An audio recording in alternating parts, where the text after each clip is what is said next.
loading up the hearse, throw it in reverse. I come from the church of the Marvel Universe. Bodies getting stuffed in the bags like... Ahoy, hoy. Welcome.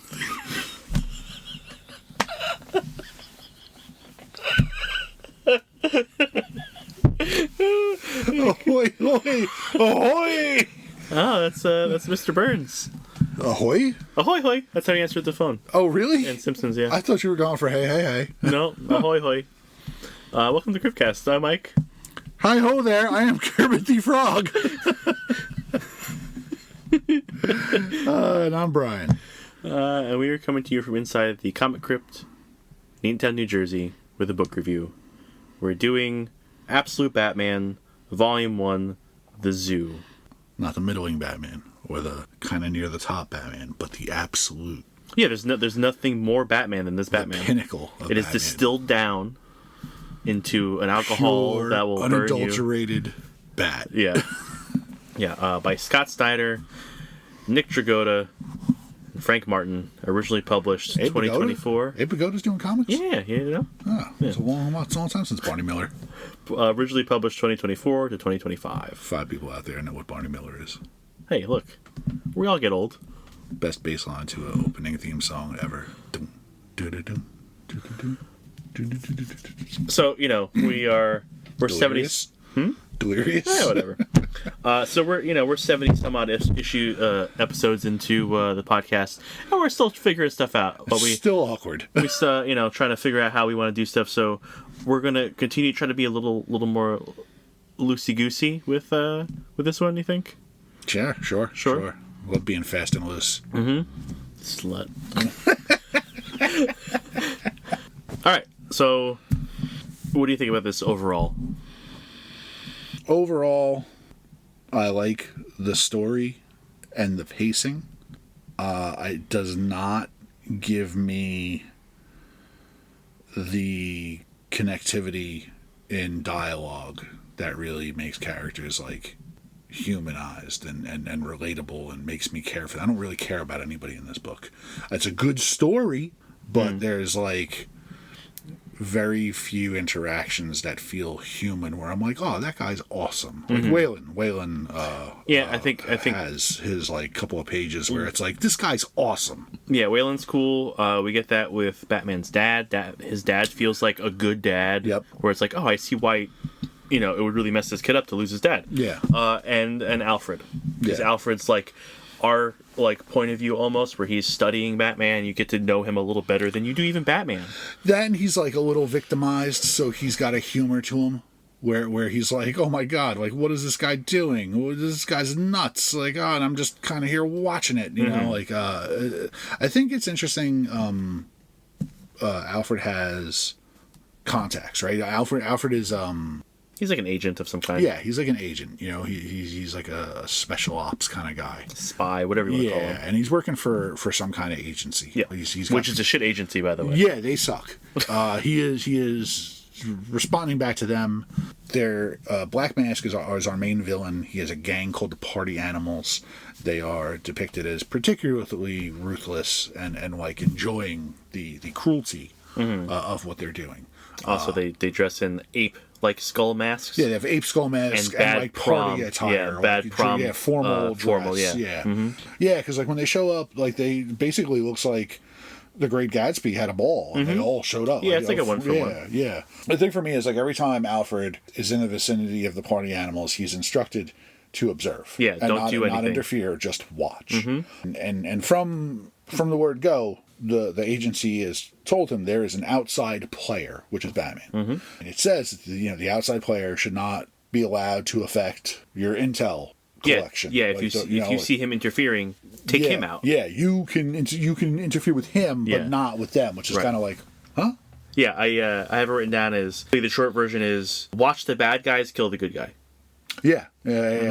I kind of laughed at the opening of the book. There's like an inner monologue, and it's very it's like reacquainting with the city. He's like, oh, the streets are familiar, but this has changed and that's changed, and it's tooling through the streets on his cool ass motorcycle, and it's supposed to give you the impression and imply that this is Bruce coming back to Gotham.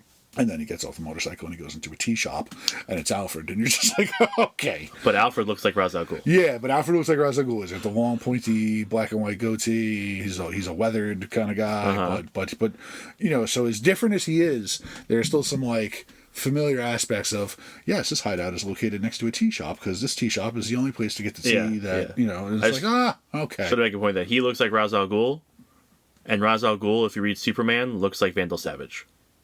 Okay. Yeah. I mean, Ra's al Ghul and Vandal Savage are the same fucking guy. No.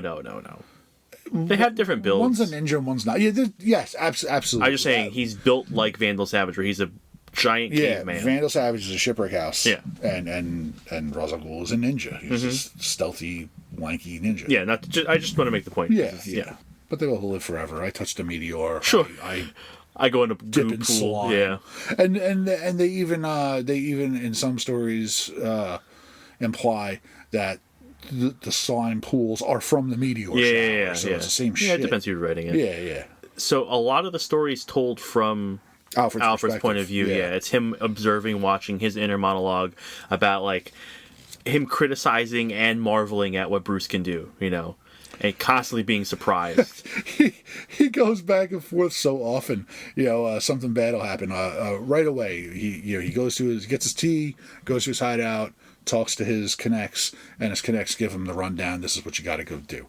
So he goes to head back off on his motorcycle, and the chain's been cut and his motorcycle's gone. But he goes, I hate this place. Yeah, he has a special motorcycle because they sent all the details to the motorcycle. Yes. It's like a one-of-a-kind crazy thing. Like he has a gun later that's like there's only 3 of these in the world kind of shit. Yes. So the bike was in that same deal. But my point is, he comes out, his bike's gone, he goes, I hate this place. Yes. Something happens later on, he goes, oh, I love this place. Yeah. And then something happens after that, he goes, oh, I hate this place. He does the same thing with Batman. Yeah. Same Like, I issue. hate this guy. I have the quote in here later when we get to it, but he has a thing where it's like, I think I hate Batman. Yeah. I think I love Batman. Yeah. That's later with the car. Yeah. Fucking stupid car. Stupid car. But we meet Bruce. And he's a bully. It's not cool. Yeah. There's like a little red herring where you see a dude like beating up a heavy bag, and he looks like a regular guy. But again, this is the second red herring they throw at you in the first couple of pages. Another guy that you think could be Batman and is not. Yeah. But he's a regular dude hitting a heavy bag, talking about like no fear, no weakness, right? Right. And then you see the real Bruce, who is a giant man with the head of a 10-year-old boy. The artwork's odd. The artwork is a weird vibe throughout the whole thing. I mean, we talked about it as it was coming out, yes. So I don't want to belabor that too much. Sure. But, I mean, Nick Dragotta has a particular style. He has, like, these standard kind of characters he does. And the Batman, I've seen that in a bunch of other artwork, where it's a big, giant, muscly dude with the head of a child. Yeah. It's just baby face. That's like, what are we doing? It's hard to believe that this guy could ever pull off stealthiness. He's not that kind of Batman. But he is. To a lesser extent, because they see him do the same shit. He has conversations with people upside down. Like, Sure, but a lot of that's coming from his cape, because his cape is, like, got grabbing capabilities. Yeah. The selling point, quote-unquote, for this Batman, and the weak point for me for this Batman, everything I hate about this Batman, is all the design stuff, all the tech. The suit is the bat belt, right? Yes. All his gadgets are built into every single part of the suit. And as a design thing, I think it all looks like shit. Yeah. I can't... It seems wildly inconsistent. Because there are parts where the cape looks like it's one piece, and then there are parts where the cape looks like it's 4 pieces. Yeah. And then, and it's just like, none of this tracks. Like... The cape isn't really an issue for me. The grabby thingies... Yeah, like the rebar hooks. Yeah, they're like weird, like, pressure grabber, so you could stand up straight, but they're also flexible. Like, it's crazy. They're weird. I could almost excuse those, because the ears, I think, are terrible. The axe is terrible. The spikes are terrible. So, the ears. The first time he pulls the ears off and uses them as weapons. The ears are knives. Reading the single issues, I put the book down. And I was like, this is supposed to be as good as my Batman? Like, are you really? Right. Really? That's bad. I don't want to... The ears do another thing, and I know we're being a little looser with, like... Oh, when they, like, move? I don't want to... Because I want to save that towards the end when we're actually talking about it. Moment. Because it's a big moment. Okay. But I fucking hate that so much more. Yeah. Both. Yeah. Well, yeah. Either way, I was saying, first time I read it when we was on a single issues, I put the book down. Sure. And I was like, I don't want to read this. Second time around, I put the book down. Because I forgot about it. And I put it down. And I was like, oh man. So I was like, all right, press through, because this is the stupidest thing that you're going to see. So, just as a side thing, like reading this through for the second time, right? Mm-hmm. As it was coming out, I was excited because it was a new Batman thing. You know, it was a whole deal. Like, but for me, like reading it as it came out, I was losing momentum by the time the arc ended. Yes. And I let a couple issues build up after this arc ended because I was just kind of like, I don't care. Right. Like, and there was a Mr. Freeze little like mini arc before they got into the Arc M thing going on now, and I had to let that sit for a little bit. Reading through this wasn't great. No. Like as a whole, Yeah. it didn't feel very good. I would cut the cast down. What do you mean? There's not a whole lot of character in here. There's not, but like the whole Rose Gallery gets to sit down at the poker table and like they have that established friendship. That's the best part of the book for me. There would be a lot more personal interaction between certain characters to develop any sense of emotion. Like, I would have a lot more Waylon in this book. I would have a lot more Waylon fighting with Bruce to be part of their community. Mm-hmm. You know, be part of the gym, go to the poker games, go to the town hall thing, fight the good fight, and have more turmoil with Bruce being can't do it, too busy, stuff to do, and having his friends like truly be hurt by it, and more of that like human interaction in here to make me give a shit more. If we could take out the almost full issue fucking Batmobile thing, yes, and make it like him have a relationship with these people, 100%. If it were less gimmicky and more down to earth, right? Like yes, this, I this think book could sell way better. But just so you know, so Bruce grew up not rich. Yeah. His dad was a teacher. His mom, I forget what she does. Yeah, she works for Jim. She works. She does like politics and shit. But like now, she opts to fill in a vacant spot for deputy mayor for Jim Gordon, who is the current mayor running for re-election in Gotham. But Batman grew up with what's Waylon's last name? Jones. Yeah. Waylon Jones, who's Killer Croc. He grew up with Penguin, Ozzy. He grew up with Harvey Dent. He grew up with Selena Kyle. He grew up with Eddie Nigma. Right. They are childhood friends. And like whatever weird design liberties Dragotta takes with costumes and whatever, those kids are adorable. Yeah. The artwork when they're all children is like, I want more of that. Build that friendship and that relationship up with all those characters so I have a sense of loss when they're all at odds. Which happens in the next volume, but I'm not going to get into that. We have to focus on this. Right. But that was such a disappointing thing to happen. So, they're all in their early 20s. I think Bruce is like 24, I think we find out. So Bruce is growing up to be an engineer. Like, you get the rundown of like where he went to school, what he studied, and then he did this job and this job and this job. You get to learn everything he did. But Harvey's a lawyer. He just applied to the DA's office. Selena's off doing something we don't know. Waylon owns a boxing gym. Yeah. Waylon owns a gym. Waylon owns a boxing gym, and he's trying to get an exotic pet store opened with the help of Ozzy, Penguin. And Penguin's a criminal. Right? He doesn't go by Penguin. It's funny that he laughs at one of the poker games and goes, wah! Yeah. But he's a criminal. And Eddie is trying to start up a tech company based on AI stuff. So they're all doing their own things. They all have their own lives. And they put all that aside to come together at these poker games and still be friends despite what's happening, And I like that support system for Batman. Yeah. Having it built in from childhood. Well, also, these guys were all in school with him. And you get the background into Bruce's tragedy. His mom's still alive, but his father was murdered. Yeah. And his father was murdered. His father was a teacher. It was his teacher. Mm-hmm. And they were on a class trip to the zoo when a gunman... It was Joe Chill still. Who's still Joe Chill. Just shoots up the zoo. Mm-hmm. And Thomas Wayne ushers all the children into a safe area and basically barricades the door and stands in front of the door. Mm-hmm. gets killed. But they're there, like, you know, his friends are there. They see his trauma firsthand. Yeah. So we get like a couple pages per issue. Like they draw out the origin and they theme it to like what's going on in the issue and stuff. Right. But that story is better than the I'm a grown up Batman. Right. Like because that's the stuff that gives you like the character that builds and in layers. Bruce won an engineering competition. He designed a bridge. They had to design something that would better humanity, and it had to be inspired by an animal. Bruce designed a bridge inspired by a bat that would be able to be dropped in locations where people are in need of help, and they would be able to set the bridge up themselves and get to safer locations.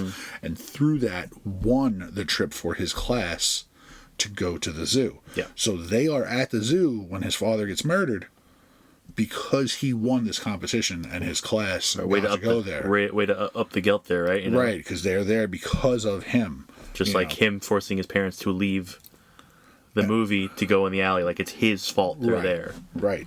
And there's really good dialogue between his father and him. Oh yeah. Throughout all the flashbacks, the Bruce explaining the bridge to him, you know, and because his dad isn't like following the purpose or whatever, and you know, Bruce explains to him as he develops the different ideas for the bridge, and Thomas gets turned on to it. It's like, oh yeah, that's brilliant. Like that's, you know. But like Thomas is like guiding him, and he's giving him constructive criticism. Right. He's making him ask questions about his own design. Like he's helping Bruce along without like spoon feeding it to him and without being very harsh. You know, he's being a good dad and a good teacher. Right. And you can see why that connection is there. And there's a good balance when they're at the zoo, and I forget what he says to him. But they're talking about the lion, you know, and he's like, oh, you know, the lion's got it made, you know, to lay around, doesn't have to go to school, gets to eat like whatever 3 meals of prime rib a day and whatever, you know, and Thomas is like, well, what's it for? Like it doesn't serve a purpose, you know, and Bruce claps back with, well, he doesn't have to go to school. Yeah. You know, and Thomas is like, from the child of a teacher, like really, it's truly, you know, thank you for that, you know, and Bruce calls him Mr. Wayne. He doesn't call him Dad. He's at school. Teacher, so he's like, I didn't mean it, Mr. Wayne. Yeah, you know, and it's like, okay, like we're respecting boundaries of time and place, right? And it's interesting. These panels are dramatic because you have Bruce takes over the spot at the heavy bag, and people in the gym are like stopping in their tracks because the blows to the heavy bag are just thunderous. And at the same time, we are flashing to gunshots at the zoo. Yeah. In parallel with the booming. Right, it's what's on his mind, right? Like he's hitting it to work out that trauma. Yeah. But like I said, let's go over all the flashback stuff just so we can knock that out, and we can talk about it when it's relevant to what we're talking about. Sure. But like, so you get to see all that stuff, right? There's a placard for the Bat House that Bruce is interested in, and it has like bat facts on it. Yeah, like the information. And then those things become relevant to like the development of Batman, to what's going on in the story, like, you know, bats are resilient, or bats walk on their hands, or you know, shit like that. And it's stuff he develops with the costume, like the hooks that he can walk on, or even him just like pushing through on a particular like issue for whatever thing. But when he's stuck in the Bat House, he's trying to get his dad, but the noise or whatever attracts the bats, and the bats swarm over him. Yeah, and is a little boy in a pile of bats. Yeah, and later Gordon and Martha are talking, and Gordon kind of like they're talking about Bruce, like they're just kind of having like a natural conversation, and then Gordon gets very serious, and he's like, "I'll never forget opening up that door. I'll never forget." Yeah. Opening up that door and seeing him covered in bat, like I'll never forget that. And it's like, wow, that fucking shook a grown man. Like that shook a, you know, a mayor, a former police commissioner. Like, you know, it's like I opened up that door and did not even know what I was looking at. Like, yeah. But yeah, Gordon was first on scene again. He's the one who like helps Bruce and comforts him. And they have a nice little scene at the funeral. Like Gordon comes and like goes to Bruce like, hey, look, they're gonna tear down the zoo, like you're never gonna have to like see that place again. And then Bruce like Bruce runs after him. He looks at it, it's like, hey, can because he said they're going to build like rent apartments or like some thing on there. So can we put something like else there? And obviously it's Bruce's idea to put the memorial light in place of the zoo, and they light that every year for on the anniversary to remember the victims. And then like the aftermath we see too of like Bruce as a child grieving and having a really hard time fighting against like being mad at his mom, just having an attitude, his friends trying to like break through to him like, hey, we're here for you kind of thing. And the only one who gets him out and kind of like living again is Selena, who has this whole like separate tragic backstory anyway, because she's a foster kid. And they do it by running across rooftops. yeah, and like and Bruce adrenaline junkies. And Bruce is apprehensive about it because she tight wires across 2 buildings, and he's like, oh, we could die, and she's like, it's only 2 story up. You'll break a leg, maybe 2. It'll be fine. But she's the one who gets him out. She leads him to a theater where they watch Zorro. Right. And then the rest of the group of friends show up. Yeah, they're all they make him together in the theater. They make him feel supported and stuff. And then you have his mom up in the back too, like she's there the whole time, like allowing him to say. Just, I want to say the best part of this book is if you stitch together all the flashback shit into a single thing. Yeah, that would have been a great origin issue. Because because it's this you have this tragedy, and then you could slowly see this kid process the grief with the support of the people around him. And, like, he's not okay, because obviously he becomes Batman, but, like, you can see him become a little more normal. I think it's part of the problem with, like, this as opposed to normal Batman, is you have him at, like, a even playing field with all these guys that, like, you know, will eventually become villains, maybe, if they take the turns that we think they take. Right. And they're so endearing as children that, like, you've never not once looked at the villains in modern continuity and had this angle or perspective on them and be like, no, not little Eddie Nigma. He's adorable. Right. Look at those big round glasses. But even as adults, like, we don't get to spend enough time with them to go, like, they're likable, but, like, they're just guys. They're just people who are friends. And they are pretty likable, though. Like, you don't get a lot of time, but, like, who was Nigma talking to? He's talking to Waylon, right? When he's like, I had a feeling, I suspected for like 2 weeks now. Oh, no, that's once, towards the end of the book, in the last issue, Batman goes to Waylon, and like, everyone knows now. You know, Batman needs help getting stitched up, right? And Waylon's like, what's going on? And he goes like, I need your help, and I'm Batman. So all the guys know now, and he gets Oz, they call him Oz or Ozzy. Penguin, to fly him out to Black Mass boat because he wants to go fuck up the computer servers that are on there, so they stop all the shit from going on. And Ozzy's laying out like what happened, like, you know, like, and he's pissed he's yelling at him the whole fucking time, like Ozzy's mad. Yeah. But he's saying like, you know, I want to kick your ass, or Waylon wants to kick your ass. I want to punch you. I want to do something too. I forget what Ozzy wanted to do.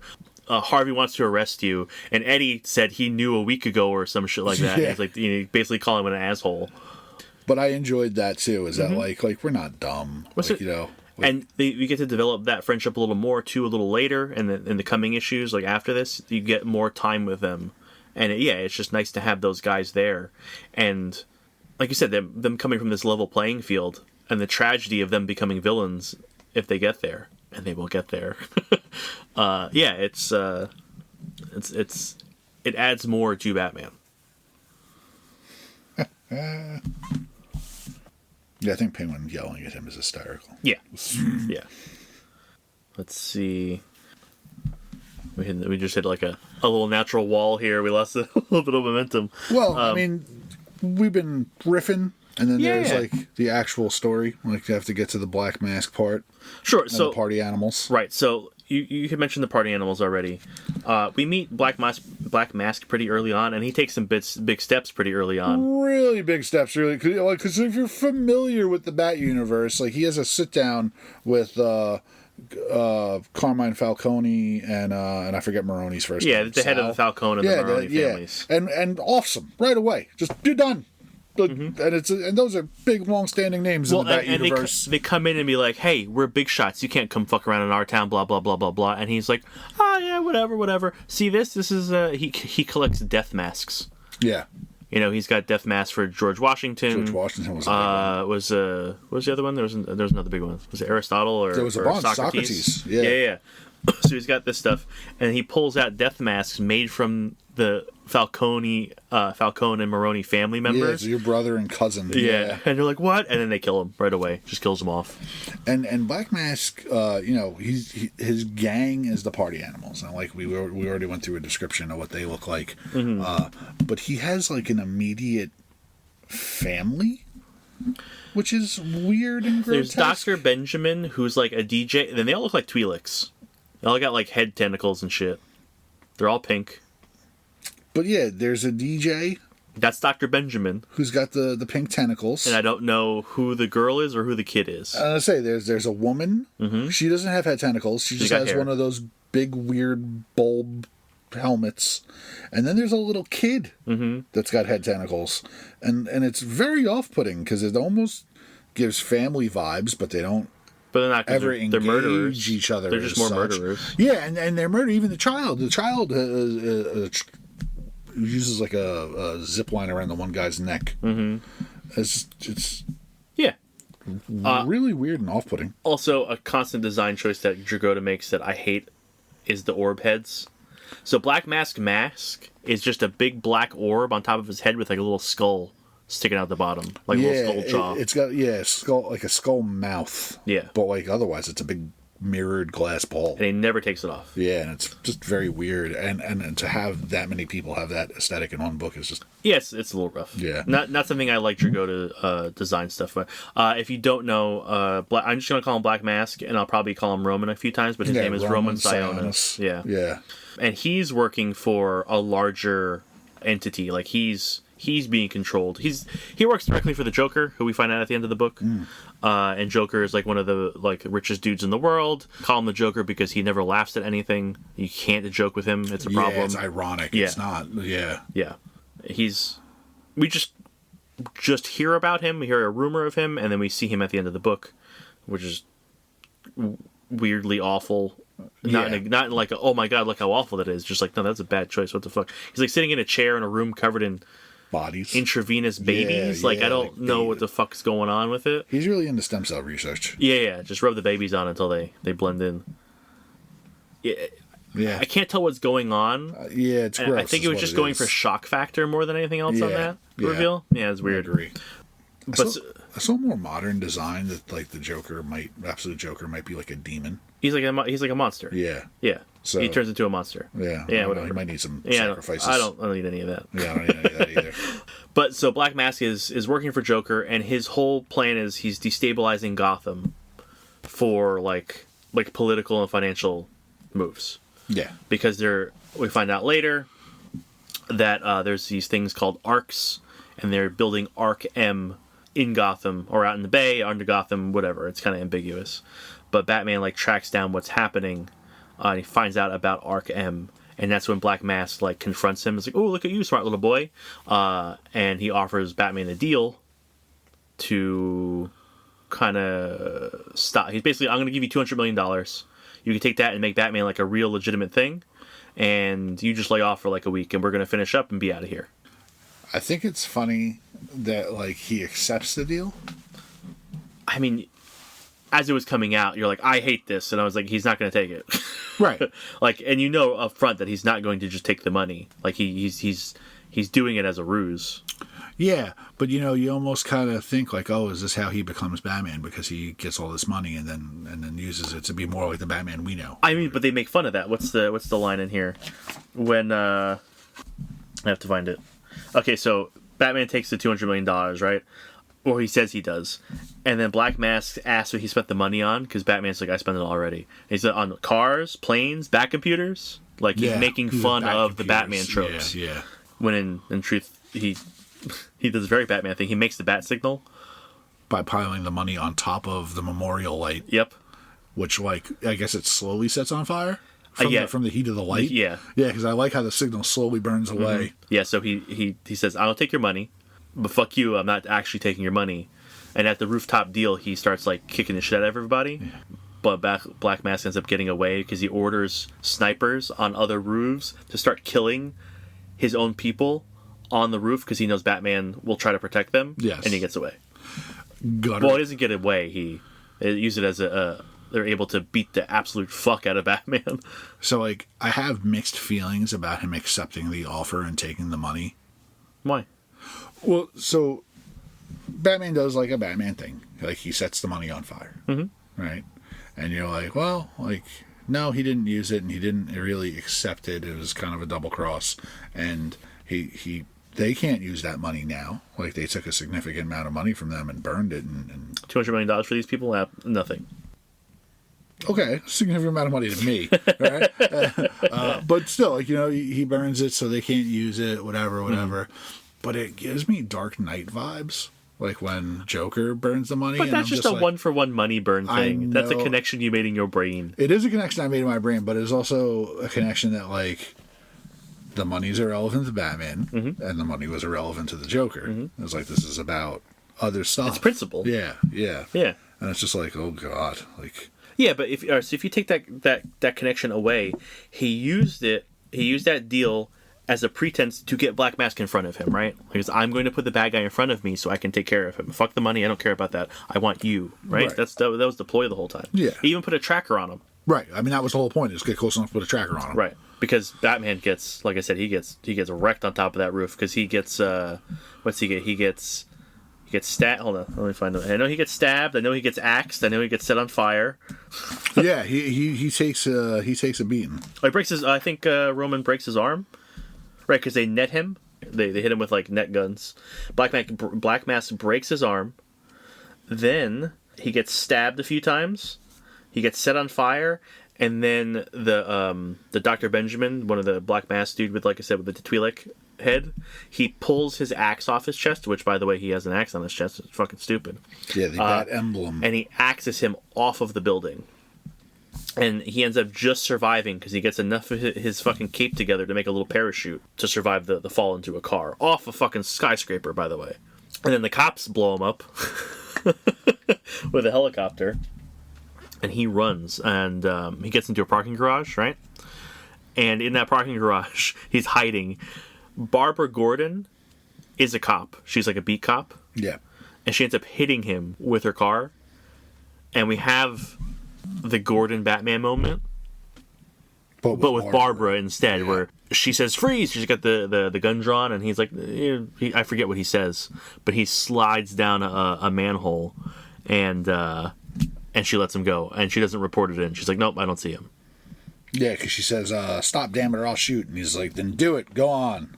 And she doesn't. Mm-hmm. He just slinks into the sewer, leaving his cowl behind. I always hate it when they do shit like that.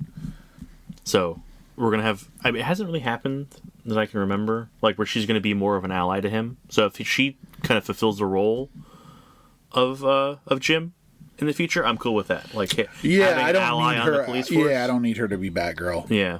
Matter of fact, I think it would be wiser to start steering further away from... Yeah. I don't think we're going to get sidekicks for this Batman. I don't think that's something that's going to happen. How could they? He'll look younger than them.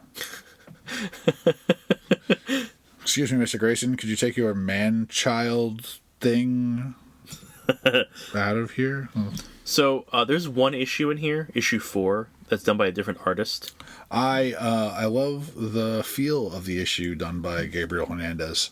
It's my favorite issue. Is it? Yeah. Okay, because it's the best issue in the trade for me. Well, it's cool because it's like his first night out, and he's trying things, and he wears like the fake fangs and does white makeup and does like this whole theatrical thing. The costume is so reminiscent of the original costume, with like the weird offset ears, and he's pretending to be a vampire. And he's figuring it out. And I enjoy that, like, for that one issue, it's different art. It fits the feel, like, you know. Mm-hmm. So that was fun. It's crazy that he wears fangs that have a paralytic on it. Yeah. And he actually bites people. Yeah. You really want to go around biting people, Batman? Yeah. I just want to put my mouth on my villains. He's wearing like red contacts and shit too. Like, yeah. You mean I don't fight just women? But this is one of the points where we see the parallel of the bridge being developed, like as a kid, with the development of the bat, like the bat costume and like the tech he's using. Right. I love that it's also him like figuring out how to fight crime, because he's taking out like local gangs. He's like, no, I have to go bigger. So he like tracks down like a trafficking ring, like that the Maronis and the Falcones are in on, right? So he's trying to stop the gangs from even getting the drugs and the guns. And one of the things he does is I love it. He finds a shipment of drugs or guns or whatever in an 18-wheeler. And he plans it so he gets a bottle jack and an RC car, and he like supercharges it, and he just flips an 18-wheeler in a tunnel with the jack underneath the trailer. And he's like, "Yep, did it under $1,000, no problems." Dark Knight vibes. Stop doing the parallels just because of visually it's something similar that happened, because that was like a wire across a road that the Joker did, right? No. Bruce was it Bruce? Yeah, Bruce it was Bruce to stop the Joker, right? Yeah. Yeah, different, whole different thing. This was cool. Don't worry about that. This was cool. Yeah. And then we also, I forgot about this when we were talking about it before. Thomas shares a story of when his dad died. Yeah. Because his dad used to take him to the equivalent of whatever Coney Island was. Right. In Gotham. And on one of those trips when he was a boy, Thomas's dad had a heart attack and dropped dead right in front of him. And he's going like, from that moment on, I wanted to be a surgeon. I wanted to be a surgeon because I could help people. Right. And he kind of turned this in like, life happens. And you adapt, Yeah. It's like, your mom got pregnant, we had you, and, I didn't go to med school. Right, but his whole thing is like, I wanted to help people, and I never wanted kids to feel the same way I felt.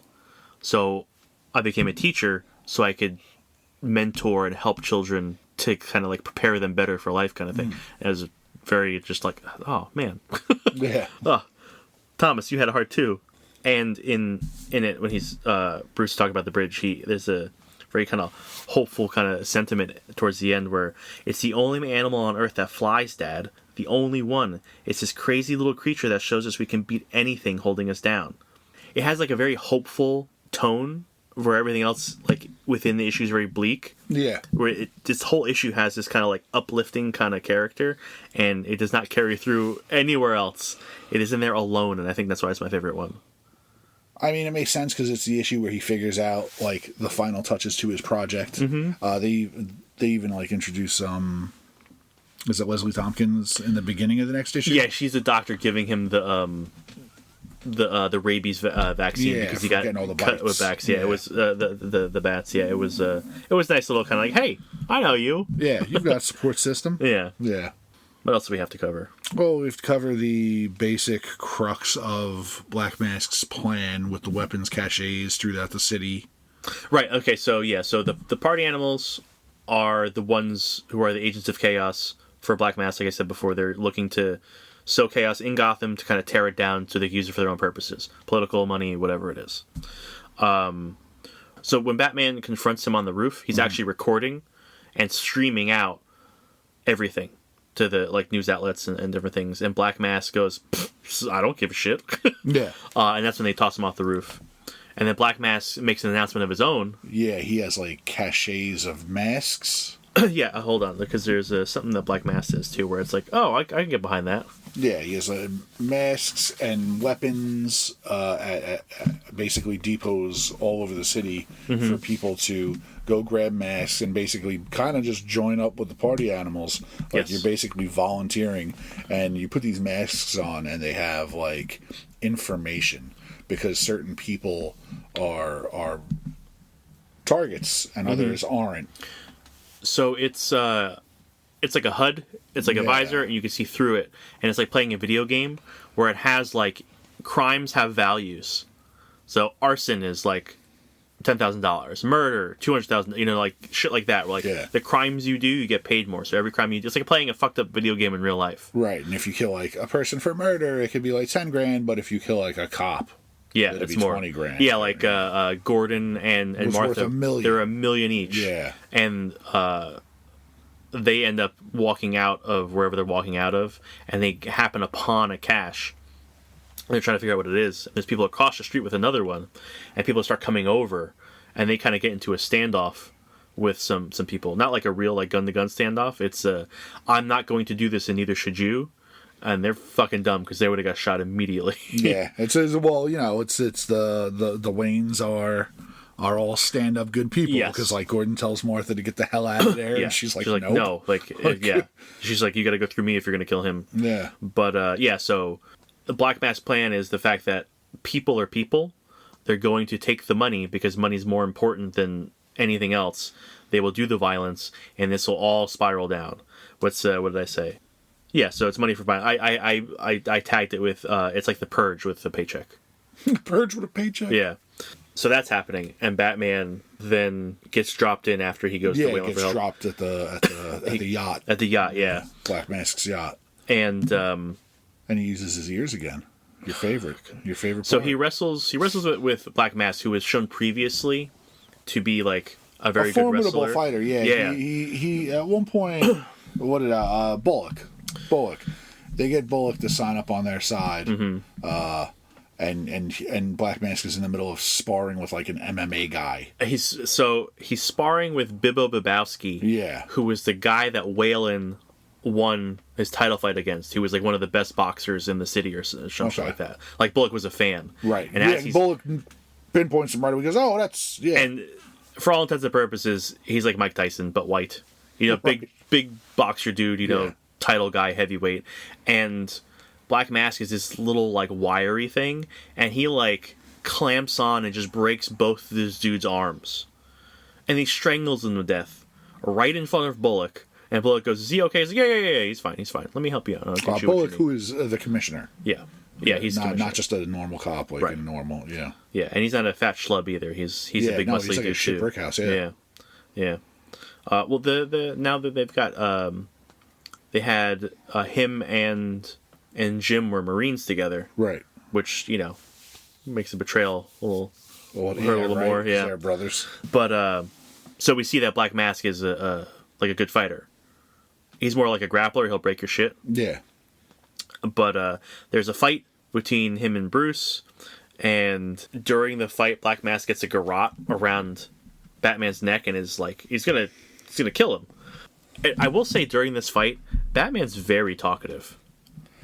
Yeah. Like, he's really talkative. Like, and he's just yelling at him. Like, this is shit that Batman does not do. Like, this is a very angry Batman. Like, this is a Batman who's working some shit out. We get the Dark Knight Returns homage. Yeah. Of him dropping in out of the helicopter, the airplane. Lightning bolt behind him before he hits the deck. And he's still not like crazy murdery Batman. Like, he throws all the goons life jackets. Yeah, after he punts the kid. Like, literally punts the kid off the thing. He's not murdering anybody. He's just fucking him up. But when he's fighting Black Mask, he hits him in the face with a bowling ball. But he keeps yelling at him. He goes, "Keep talking! Tell me again how I don't matter. I love it. I love it. I fucking love it." Yeah, this is kind of masochistic. Which I'm saying, like, it's a very, like, un-Batman-like thing to be doing. Yeah. Up to the Batman standard. But, so he's getting choked out by the garrote, and he's getting flashes of him and his mom talking about a photo in a photo album.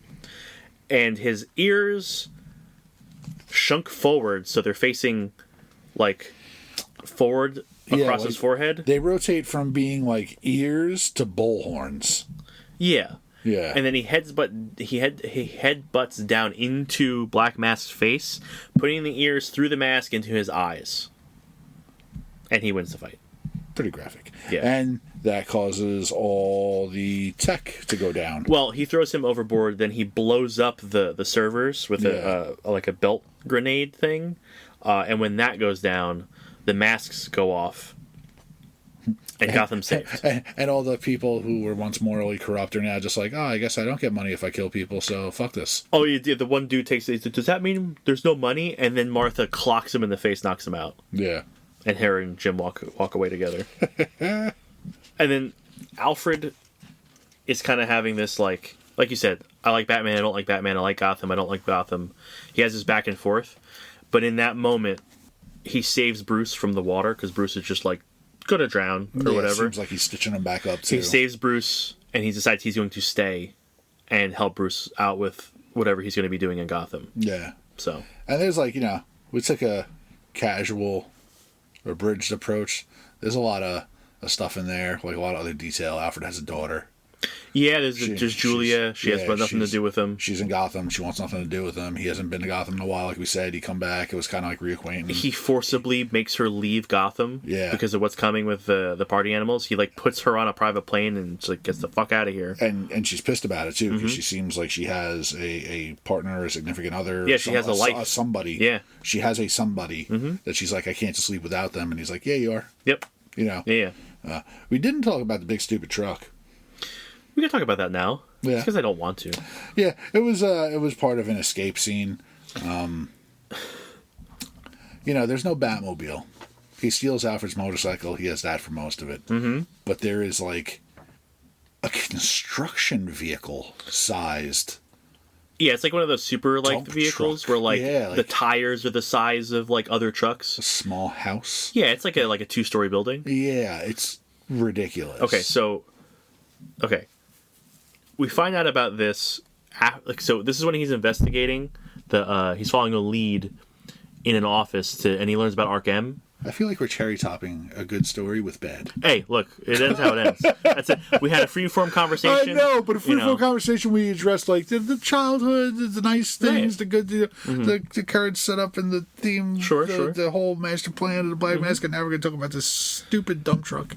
So it's when he's investigating the lead. He finds out about Arkham for the first time, and then Black Mask gives the offer. And he's attacked by party animals, right? He's like, I have this offer. If you survive. So he drops down an elevator shaft to the bottom of this building that... Well, I don't know why this thing was here, first of all. The truck... Man, I really can't even find the words to describe how immense it is. It is literally like a 2-story truck, like a 2-story building. It's a house. And it is the bottom 2 floors of like a skyscraper. And he just pulls out of the building. Well, it's worse than that because he drops down an elevator shaft down into this thing, and Alfred's in it. But Alfred doesn't know he's inside a truck. Right, yeah. Cause Alfred has gotten somehow on the deck of this thing, near where the steering room is, because it's a room, not a seat. And he's like, oh, we've got to find a way out of here. And Batman's like, I got it. And they drive out of the building, like you said. How does Alfred not know that he was there? How did anyone not know this thing was in the bottom of a building? How did he get there? He dropped down from the top. I don't fucking get anything about this thing. How did he survive standing on the exterior deck of that truck? Do you not have cinder blocks and glass falling as you pull out of a building? Hold on. There's a quote from there that I have to read because it's fucking stupid. Here we go. The truck is revealed at the end of issue 2. Mm-hmm. And he's running from the party animals and the police at the same time. Yeah, the police are the ones that cornered him. Just trundling down Broadway in this big fucking thing, right? And eventually it collapses down into like more of a sleeker thing. Yeah. Which doesn't make any sense. Huge. Yeah, it's ridiculous. But so Alfred's riding on the outside of this thing, and I wrote down the full quote because it's great. I've spent more than 4 decades cultivating a life of stealth, 40 years of creating a life in the shadows, all to find myself driving down Broadway on the hood of a giant bat-themed dump truck. And suddenly occurs to me, I may actually hate Batman. The truck is so much worse than anything else because it serves no practical purpose. Yeah, like you don't need anything that big. And he talks Alfred into a gunner compartment. Yeah, which why does Batman's truck have guns? It's all non-lethal. Sure. No, it is. It's specifically, he uses a gun several times in here. One, he modifies Alfred's gun. He modifies Alfred's shotgun. He modifies it to be non-lethal. Shoot little tiny bat. He shoot it's a little bat shot. Yeah. It's little tiny batarangs. Yeah. He has another gun that shoots out like an EMP or some shit like that. Right. No. That's what it is. He has a gun. That's what Alfred's shooting off the Batmobile that blows the tire. I don't know how this gun specifically blows tires, but it blows the tires out on the cars chasing them. And they have it cornered on a pier. Yes. And he's like, what do we do now? And Batman tells Alfred to pull a lever or whatever. Pull the lever behind you. And it basically drops his compartment off the car to just be sitting there. It's so much worse. He doesn't eject it. It ejects him. Into the water? No. So he's already flattened down into a lower profile thing, right? Right. And then when he tells Alfred to hit the thing, it's an ejector seat and Alfred gets shot up like 50 feet in the air and lands in the water, and Batman drives down into the water. Yeah, I know he drives into the water. I didn't know where Alfred landed. Yeah, he landed in the water. I know the cops didn't get him. No, because I know that's the second time where he's like, I hate Batman. Yeah, yeah. So he drives into the water and then drives to like an underwater like Batcave thing. Yeah, it's fucking ridiculous. Yeah. I mean, there's the part where like he's just as thematic as our Batman because he blows up one of his he has quote unquote bat caves all over the city. Yeah, of course, making a bat symbol. Like where they all are, they map out. But they're in high rises because he's an engineer. He knows which ones that companies own and don't actually use. So he sets up things in there. And one of them gets found out by the party animals, and he blows the building. But he does it in such a way so the building looks like a bat head. Like a Batman head. With the ears and everything. Yeah, it's fucking stupid. Branding. Yeah. Batman's big on branding. So yeah, it's okay. It's okay. Yeah, it's okay. It's a good story. It's just a lot of the heart that I like in the characters. I wish there was more of. I wish there was just less preposterous Batman tech and gimmicks. And just being grandiose and being a caricature, and more of like that real life like. Yeah, I would like to get down and spend time with the people. Yeah, we didn't even talk about my favorite page with Waylon. When did he show up at the gym the second time? At the end, after he gets beat the shit beat out of him. No, you have the first interaction. You have the interaction when he gets to the poker game, and you have the interaction at the end when he asks him to go to the poker game. Is that the end of the first time where he's working out? Maybe. Yeah, I think so. Yes. Yeah. Yeah. This is the kind of stuff with Waylon, because Waylon asks Bruce, he's like, you haven't come to poker in months, and everyone's in this week. Eddie, Harvey, Oz. I'm even trying to get Selena. And Bruce is like, I can't. He goes, at least tell me you're going to town hall, because if you're not gonna be there for the friend thing, be there for this. It's more important, And Bruce says something about the heavy bag. He's like, oh, I'll buy you, I'll pay for your new heavy bag when I get paid. And Waylon gets upset. He's like, it's not the point. So, don't give a shit about the bag. He's like, the whole city's coming apart. These party animals. You saw what they did to that family yesterday. He's like, I almost threw up watching the footage, And Bruce is like, oh, I gotta go.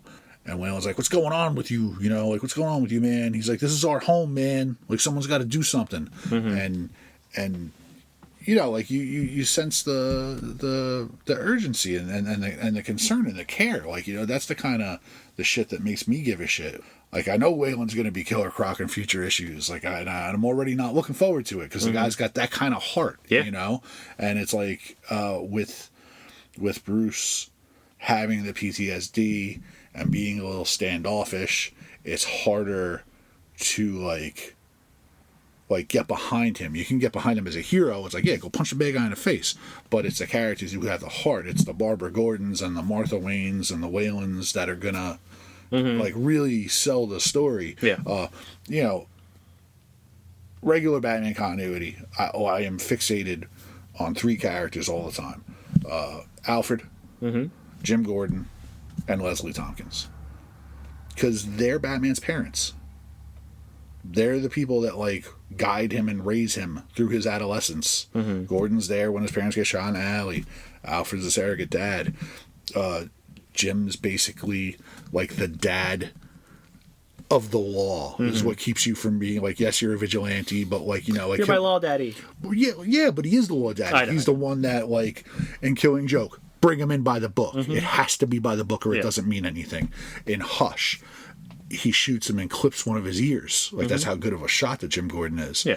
He's like, you don't stop. He's like, the next one goes in you, because I won't let you become him by becoming a murderer. And Leslie Tompkins to a lesser extent, but these are constant pillars that you look at our continuity Batman, you go, how the fuck do you get through your day? How do you get through your day? You're responsible for the kids. The kids aren't there for you. You're there for them. Yeah. That's kind of the way it should be. It's really not. More oftentimes Tim and Dick are pillars of support for him. Yep. But you see how it happens.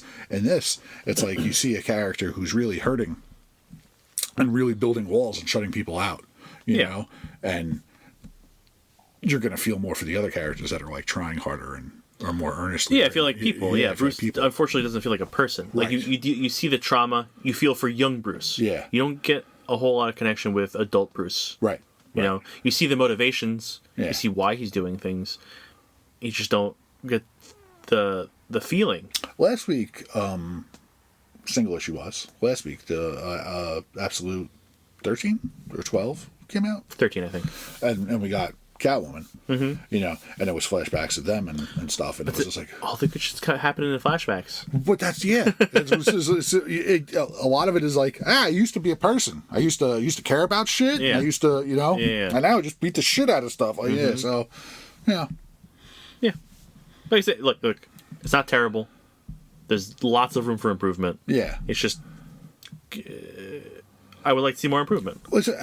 Also, I think something else to keep in mind is that this is the Absolute Universe. Mm-hmm. This is a universe that Darkseid has created to be more.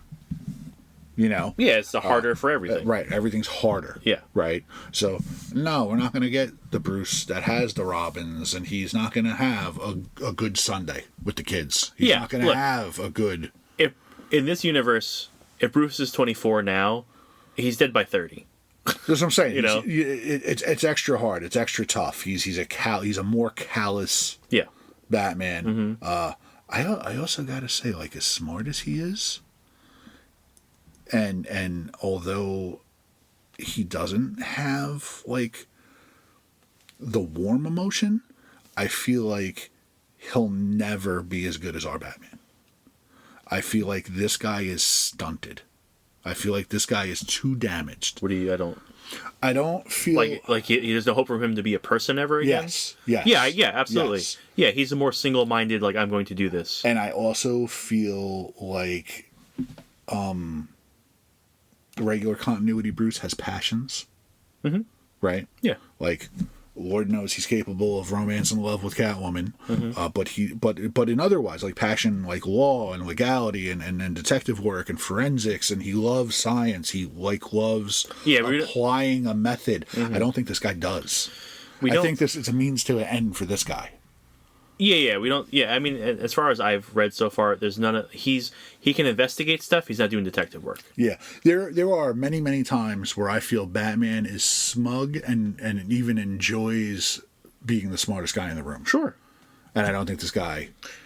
No, he's not going to. I think this guy is like, I'm a working class Batman. I'm not.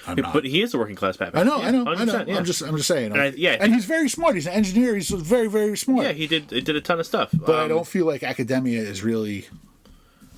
But it is. We like I said, we went through and we learned everything he fucking went through and did. I know, but you run off a laundry list of things that Batman's accomplished, like you do it to check marks on what Batman is.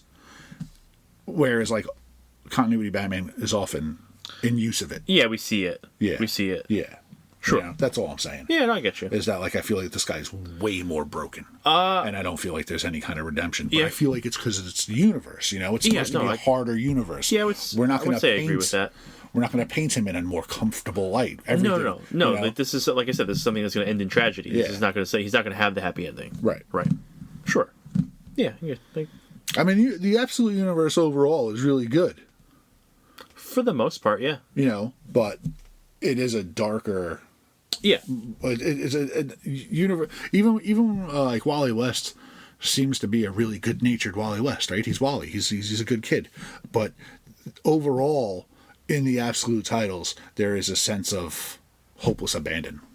Sure, but even if you in the context of what's going on with Wally, look around him, and the rest of the world around him is just as hopeless. Right. He just has a little more because he's younger. He hasn't been broken yet. Right. Even though he's been broken. Right. It is the and as I'm saying, it's a universe. So like you really don't expect it out of any of the characters in the universe. No. It is meant to be the darker. Yeah. The most hopeful one is Wonder Woman. Right. Because she's perpetually upbeat no matter what's going on with her. It's like, I'm going to solve the problem. I'm going to get this done. Yeah. Yeah. But I think that's it. Anything else you want to add on top? No, I think we covered it. I think overall, it's a good installment to the Absolute Universe for what it is. But it's like it's like an unfamiliar familiar. You know? Yeah, it's like the parts are there, they're just not in the right place. Yeah, it's like hanging out with your cousin all the time when you're like 5 and 6, and then like you don't see him for 4 years. Right. And you're like, hey, you changed. You're like, yeah, it's been 4 fucking years. Yeah. It's definitely like, and we took this and put that over there, and we tweaked that a little. Yeah, it's just the moving the parts around. Yeah. Not bad, not great. Okay. Well, I think it's really hard to have a feel-good story that you feel great about in this whole universe. But I don't necessarily, and especially when you're starting at an origin point. I don't necessarily need a feel-good story. I just need a good story. It doesn't have to make me feel good. You can make me feel like shit. If it's still good, I'm going to be happy. Sure. I'm just saying, I think for what it is and where it takes place, it's a solid story. Sure, yeah. I'm just saying it's not, as far as the absolute stuff goes, it's not the top. No, again, because like you said, Wonder Woman, Wonder Woman's the top for me. Right, she tends to be more upbeat.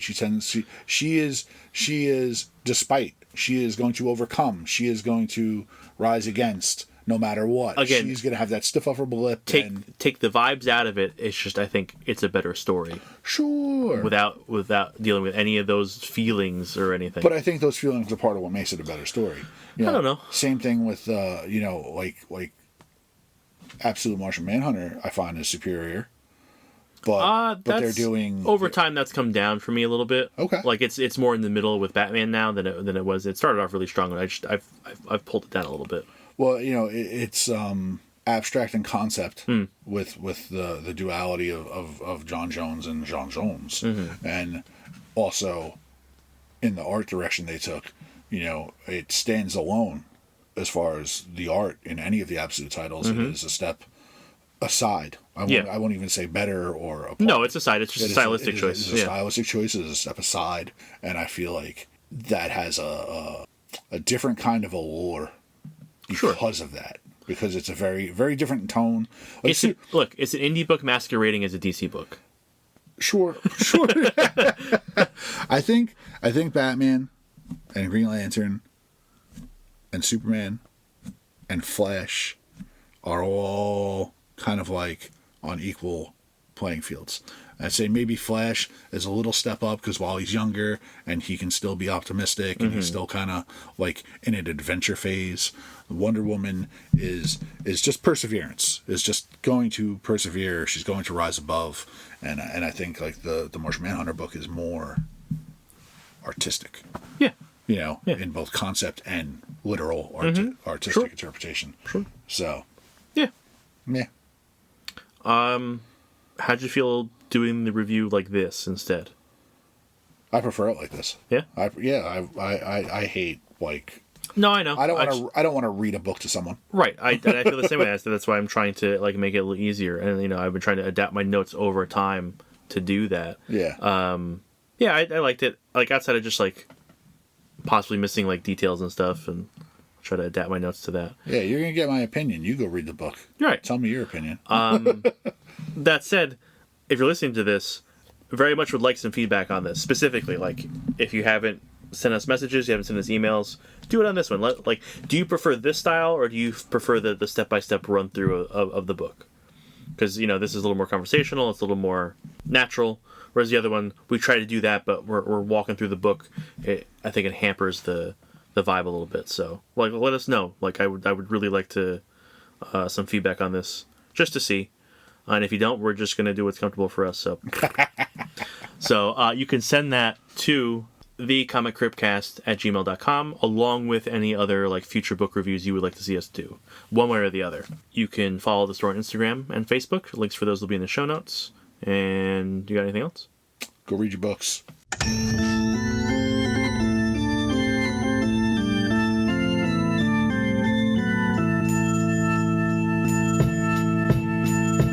We loading up the hearse. verse, throw it in reverse. I come from the church of the Marvel Universe. Bodies getting stuffed in the bags like comics. The hardcore get it while the soft bitches vomit. I came to this earth on a radiated comet. Now the planet is in perilous danger because I'm on it. Fly super villain with the superpowers in me. Got the red issues and all my shit is minty. Body like Ben Grimm, suckers I be beating down. Look around and we be found chilling out in Eatontown. I be at the comic crypt stacking up the kryptonite. Doomsday and Superman every time I grip the mic. Dark Phoenix overloading, supernova sunspot exploding. I'm the Punisher reloading Bobby Drake when he's frozen. Storm forming ominous clouds over the ocean. Working with Professor X to master my emotion. Have you posing in the box whether you know it or not. I'll easily bag your bitch like Logan did to Scott. Mr. Sinister plots when I administer shots to clone Gene from my genes. Then this shit'll get hot like Inferno. Burn slow, humans are ash. God loves, man kills in the days of future past. Now I'm working on a science lesson. Me and Brian Stratton, a rat in a cage who can't stop buying X-Men. Like a flower